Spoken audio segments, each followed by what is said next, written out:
the hut, and then everything became quiet. Suresh was trembling with fear. He said, "That's not a human. That's a witch. We should run away." But I was not willing to leave my friend. We entered the hut with sticks in hand. The inside of the hut was full of soot and dust. There was an old picture of a couple hanging on the wall. Suddenly, AJ's terrifying scream came from the second floor. As I looked up at the stairs leading up, I saw blood flowing down the stairs from above. When I went up, what I saw froze my body. A headless body was hanging from the ceiling in the corridor. Suresh screamed. But just then, AJ's voice was heard from the next room, "Brother, save me." As soon as we entered the room and turned on the torch, we saw the woman sitting in a corner.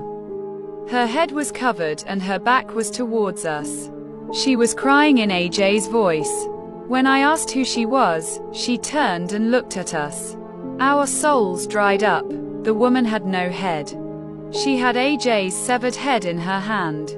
AJ's severed head spoke. "Friends, I am here." Seeing the scene, we tried to escape.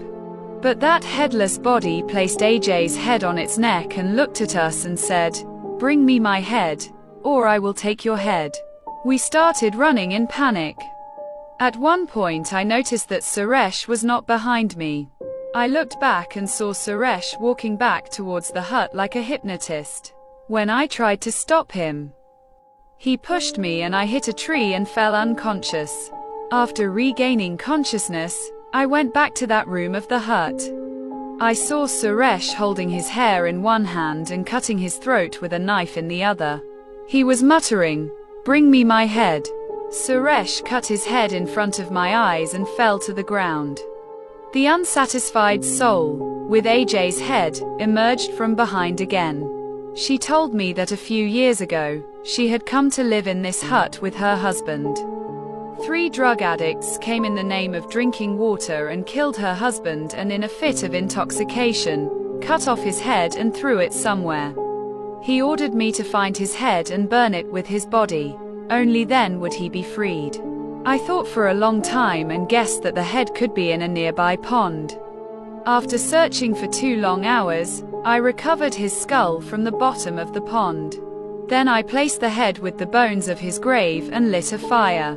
Immediately, the soul was freed and disappeared into the sky. Without a moment's hesitation, I fled from that forest in fear of my life and never returned there again in my life.